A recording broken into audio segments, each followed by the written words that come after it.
दोस्तों, सोचिए एक सिचुएशन। आज सब कुछ नॉर्मल है, सैलरी टाइम पर आ रही है, बिल्स पेड हो रहे हैं, लाइफ स्मूथ चल रही है और अचानक से कहीं से फ़ोन कॉल आ जाए कि आपकी कंपनी डाउन साइजिंग कर रही है, मीन्स लोगों को जॉब से निकाल रही है, या किसी हॉस्पिटल से कोई इमरजेंसी पेमेंट का कॉल आ जाए।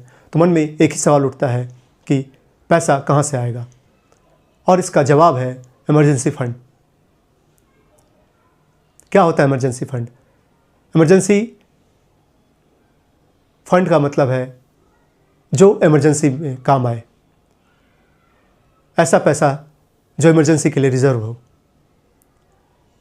ये कोई इन्वेस्टमेंट स्ट्रेटेजी नहीं है, लग्जरी नहीं है, ये नेसेसिटी है। इमरजेंसी फ़ंड के बिना फाइनेंशियल प्लानिंग अधूरी होती है। इमरजेंसी मतलब जो प्लान्ड नहीं होता, जैसे job loss, salary delay, accident, family crisis, income का रुक जाना या मेडिकल इमरजेंसी। जो एक्सपेंसेस अवॉइड ना कर सके वो इमरजेंसी होती है। मोस्ट इम्पॉर्टेंट क्वेश्चन, कितना पैसा चाहिए? इसका सिंपल रूल है, जो भी आपका मंथली खर्चा है उसका 6 गुना, मीन्स 6 महीने का खर्चा आपके इमरजेंसी फंड में होना चाहिए। मान लीजिए आपका मंथली एक्सपेंस 30,000 रुपये है, तो आपके पास इमरजेंसी फंड में 1,80,000 होना चाहिए। लेकिन अगर आप फ्रीलांसर हैं, बिजनेस कर रहे हैं या जॉब स्टेबल नहीं है, तो आपके पास 9 से 12 महीने का खर्चा आपके इमरजेंसी फंड में होना चाहिए।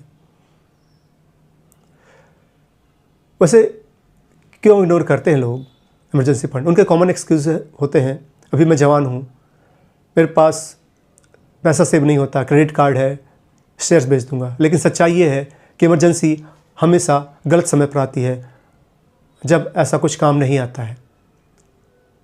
मान लीजिए समय मार्केट डाउन है तो आप अपना शेयर नहीं बेचना चाहेंगे, लॉस में बेचते हैं तो स्ट्रेस भी होगा। अब सवाल ये आता है कि इमरजेंसी फंड कहाँ रखें? इमरजेंसी फंड का गोल होता है सेफ्टी और लिक्विडिटी, रिटर्न सेकेंडरी होता है, इसलिए इसे शेयर मार्केट में नहीं, क्रिप्टो में नहीं, लॉन्ग टर्म फंड्स में नहीं, लॉक इन एफडी में नहीं। बेस्ट ऑप्शन है सेविंग अकाउंट,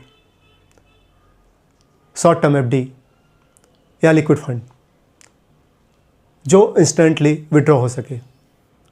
आप आरडी भी चालू कर सकते हैं, मंथली एक फिक्स डेट को फिक्स्ड अमाउंट आपके अकाउंट में चला जाता है और आपको उस पर इंटरेस्ट भी मिलता है।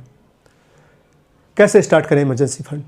सिंपल रूल है, आपका मंथली खर्चा सबसे पहले कैलकुलेट करें और उसका 6 महीने मीन्स 6 गुना का टारगेट रखें। हर महीने आपके इनकम में से थोड़ा थोड़ा 5,000, 10,000 या जितना भी आप कर सकें आपके इमरजेंसी फंड में ट्रांसफ़र करें। जैसे आपके आरडी में फिक्स कर दे तो आपके आरडी अकाउंट में ये ट्रांसफ़र हो जाएगा। यहाँ पर अमाउंट मैटर नहीं करता, कंसिस्टेंसी मैटर करती है। बेनिफिट क्या होता है इमरजेंसी फंड का? आपको लोन लेने की ज़रूरत नहीं होती है, इन्वेस्टमेंट नहीं बेचना पड़ता है, मेंटल स्ट्रेस नहीं होता है और फैमिली सिक्योर फील करती है। इमरजेंसी फंड उस फाइनेंशियल सीट की जैसा होता है जो एक्सीडेंट में हमें बचाता है। अगर आपके पास आज इमरजेंसी फंड नहीं है तो आप फाइनेंशियली वल्नरेबल हैं। आज से ही स्टार्ट करें स्मॉल अमाउंट से, पर डिले ना करें। अगर वीडियो यूज़फुल लगी हो तो लाइक करें, कमेंट करें, शेयर करें और मेरे चैनल गुरु इन्वेस्टमेंट एनालिसिस को यूट्यूब पे सब्सक्राइब करें। याद रखिए, क्योंकि पैसा सिर्फ कमाना ज़रूरी नहीं है, उसे प्रोटेक्ट करना भी ज़रूरी होता है। Thank you.